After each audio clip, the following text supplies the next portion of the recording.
Hello and welcome to all. आज मैं आपको बता रही हूँ क्लास 10th के लिए एक्सरसाइज 8.3 क्वेश्चन नंबर है। फर्स्ट क्वेश्चन है express the trigonometric ratio sine A sec A and tan A in terms of cot A. तो सबसे पहले ऐसे क्वेश्चंस के लिए आप सिंपल एक डायग्राम बनाएंगे, राइट एंगल ट्राइंगल जो मैंने ड्रॉ किया हुआ है ए बी सी। यहाँ पर मेन चीज़ आप ये ध्यान रखिए कि आपको ए के टर्म में निकालना है ना, जो वर्टेक्स होगा वो ए होगा, तो आप ए को 90 डिग्री पर नहीं लें। जैसे 90 डिग्री पर मैंने वर्टेक्स शो किया है बी, तो यहाँ पर मत लीजिएगा, आप ए को यहाँ नहीं लेना है अगर आपको ए के टर्म में निकालना है। क्लियर? तो मैंने ए इधर साइड लिया हुआ है, राइट साइड में यहाँ नीचे।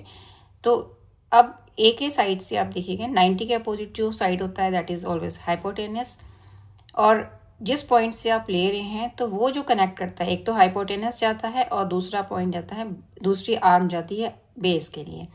तो बेस ये हो जाएगा और बची हुई side will be perpendicular, right. तो क्योंकि सब कुछ निकालना है यहाँ पर कॉट ए के टर्म्स में, तो आप कॉट ए को लिखेंगे कि कॉट होता क्या है। बेसिकली कॉट होता है base upon perpendicular, right, base upon perpendicular. तो इस सिचुएशन में बेस पे आप देखिएगा, मैं अगर ए से देख रही हूँ क्योंकि ए से ही लेना है यहाँ पर, तो A B will be base, ठीक है। परपेंडिकुलर क्या हो जाएगा, बी सी, राइट। तो अब हम लिखेंगे cot A is equals to base हो गया ए बी और परपेंडिकुलर हो गया बी सी, राइट। तो आपने ये लिखा A B upon B C. साथ में जिसके टर्म में निकालना है मैंने सामने लिख दिया दैट इज कॉट ए, तो उसके नीचे हम 1 लिख देते हैं अपॉन 1। देखिए 1 अगर आपने लिखा, 1 से हम डिवाइड करके दिखा रहे हैं तो कोई इफेक्ट इस क्वेश्चन पे नहीं पड़ रहा है, बट इसका यूज़ हमें इस क्वेश्चन में इजीली हम करेंगे और क्वेश्चन को क्लियर करेंगे, ठीक है।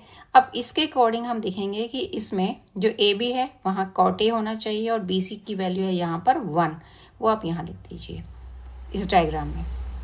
तो ए बी क्या हो गया, कॉट ए, देखिए सामने लिखा हुआ है cot A is equals to A B and 1 is equals to B C, क्योंकि ये साइड इसके इक्वल है, ठीक है ना।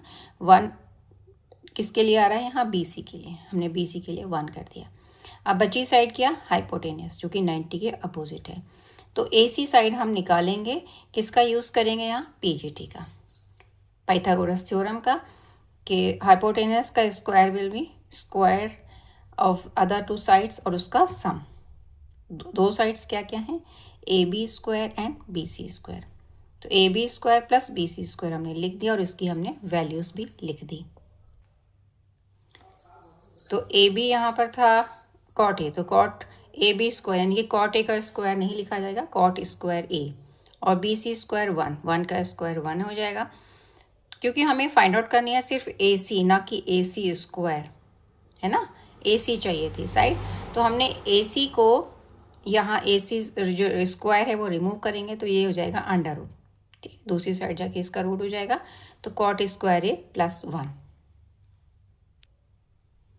जो कि मैंने यहाँ शो कर दिया, इसी के लिए कॉट स्क्वायर ए प्लस 1। अब हम फाइंड आउट करेंगे बाकी के जो रेशियोज जो पूछे हुए थे। सबसे पहले था साइन ए, तो साइन ए का मीन्स हो जाएगा परपेंडिकुलर अपॉन हाइपोटेनियस, है ना।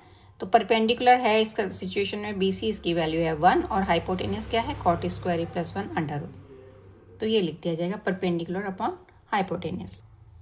फिर पूछा है इन्होंने सेक ए, ठीक है। तो सेक ए क्या होगा, हाइपोटेनियस अपॉन बेस, है ना, कॉस का रेसिप्रोकल आता है, हाइपोटेनियस अपॉन बेस,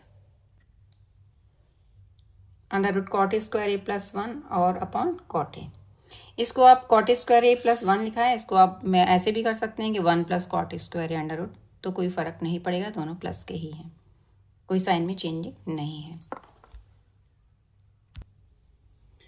देन आता है टेन ए, पूछा गया है टेन ए होता है परपेंडिकुलर अपॉन बेस, ठीक है। तो परपेंडिकुलर में हमने 1 लिया हुआ है और बेस में है कॉट ए, है ना। परपेंडिकुलर है कॉट ए,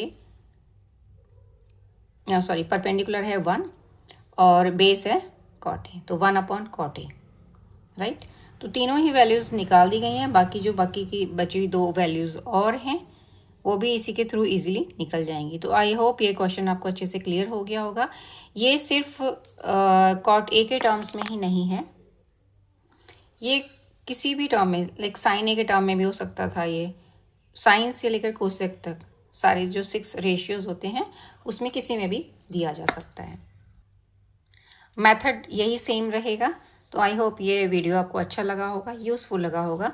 अगर अच्छा लगा हो तो मेरे चैनल को सब्सक्राइब करना ना भूलें। वीडियो देखने के लिए थैंक यू।